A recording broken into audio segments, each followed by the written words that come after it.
Assalamualaikum warahmatullahi wabarakatuh. Selamat malam semua. Yang saya hormati kepada Bapak Rahmat selaku dosen pengampu manajemen SDM. Yang saya hormati kepada teman-teman semua. Mohon maaf saya tidak bisa menyebutkan satu persatu tapi tidak mengurangi rasa hormat pada kalian semua. Baik, di sini kami dari kelompok 6 ingin mempresentasikan hasil diskusi kami yang berjudul tentang analisa studi kasus. Kelompok 6 terdiri dari 3 orang. Yang pertama saya sendiri, Fiar Febrian. Yang kedua, Farida Eka Putri. Yang ketiga, Tiffany Sabrina. Malam hari ini kita ingin membahas 5 pembahasan dari analisa studi kasus. Yang pertama itu pengertian analisa MSDM. Yang kedua, fungsi dan manfaat analisis MSDM. Yang ketiga, tujuan analisis MSDM. Yang keempat, studi kasus MSDM. Yang kelima, analisa studi kasus MSDM.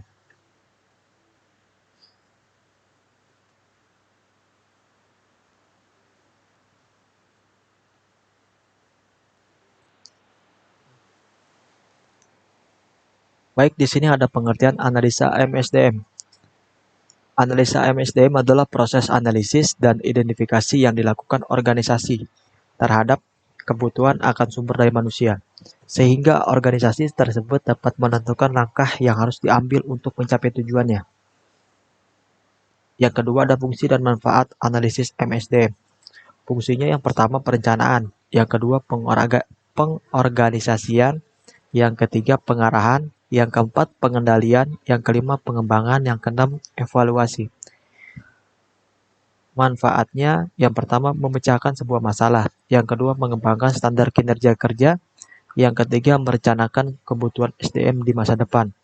Itulah fungsi dan manfaat analisis MSDM. Selanjutnya ada tujuan analisis MSDM, yaitu ada job description, ada job classification, ada job evaluation, ada job design, ada specification, ada performance management, ada worker training, ada worker mobility, ada efficiency safety, ada workforce planning, yang terakhir legal requirements. Selanjutnya ada studi kasus MSDM dalam bidang organisasi. Dalam menjalani karirnya sebagai HR di PT Ruyung Karya Mandiri, Pak Aswani menyampaikan bahwa banyak masalah yang ia hadapi terkait dengan hubungan dengan kepegawaian. Di antaranya banyak karyawan yang pindah kerja. Dan Pak Asmawi terkadang merasa sangat kewalahan dengan memperkerjakan karyawan baru. Karyawan baru tersebut harus mulai mempelajari segala sesuatu dari awal. Dan menurut beliau ini bisa menjadi masalah besar ketika perusahaan ini sedang mendapatkan permintaan pengiriman tenaga kerja. Selanjutnya permasalahan yang umum terjadi adalah upah atau gaji yang sering kali dinilai terlalu rendah.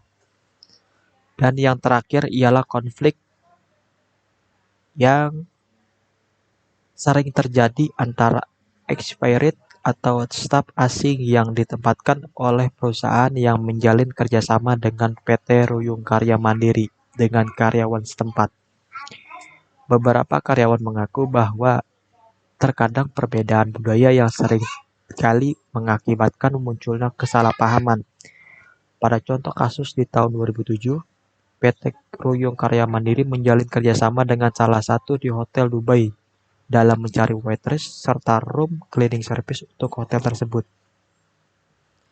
Sekitar 3 orang delegasi dari Dubai pun ditugaskan ke Jakarta untuk menyeleksi calon kandidat. Karena perbedaan budaya di mana orang Dubai berbicara memang dengan nada keras dan lantang, beberapa karyawan merasa bahwa mereka diperlakukan tidak baik. Padahal orang Dubai tidak bermaksud demikian. Hal tersebut karena kebiasaan menggunakan intonasi yang tinggi. Di sini masih berhubungan dengan analisa studi kasus MSDM dalam bidang organisasi. Analisa studi kasus MSDM di atas tentang organisasi. Permasalahan yang dapat kita ketahui adalah bersumber dari rendahnya gaji karyawan, sehingga membuat karyawan tidak mempunyai tanggung jawab dan mudah untuk tergoda penawaran di tempat kerja lain yang menawarkan gaji dan tunjangan yang lebih tinggi. Cara mengatasinya yaitu yang pertama, berikan kebebasan karyawan dalam pengambilan keputusan. Yang kedua, pemberian jaminan kesehatan dan atau pendidikan atau pendidikan untuk yang sudah memiliki anak.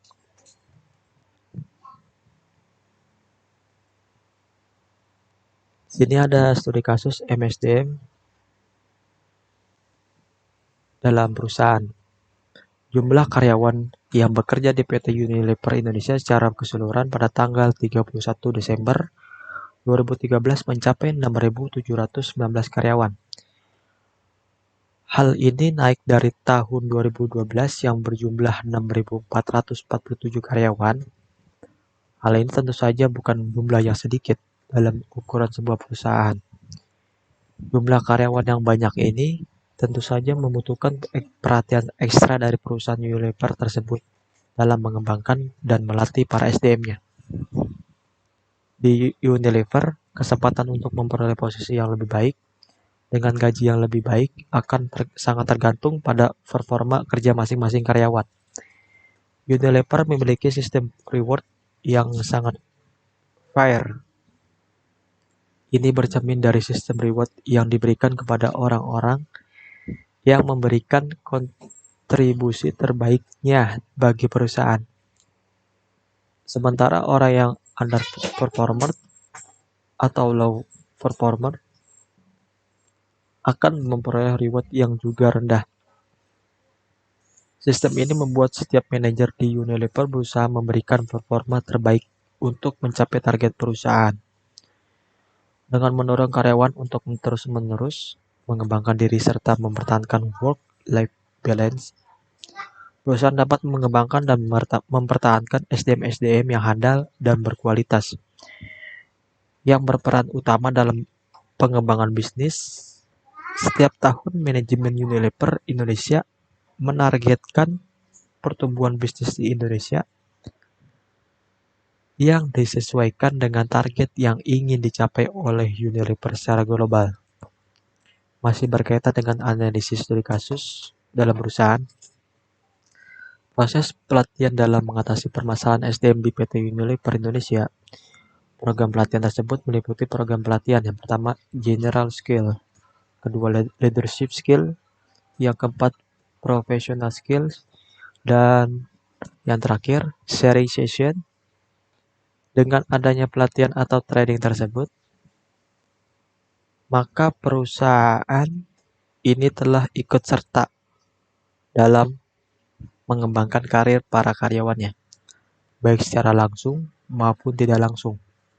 Melalui program pelatihan dan pendidikan tersebut, hal ini tentu saja akan menambah keahlian dan dapat membuka kesempatan berkarir yang lebih tinggi bagi para karyawannya.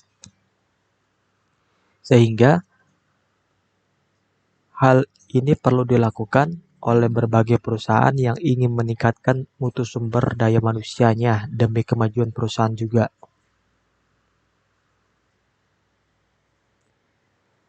Mungkin itu saja yang dapat kami sampaikan.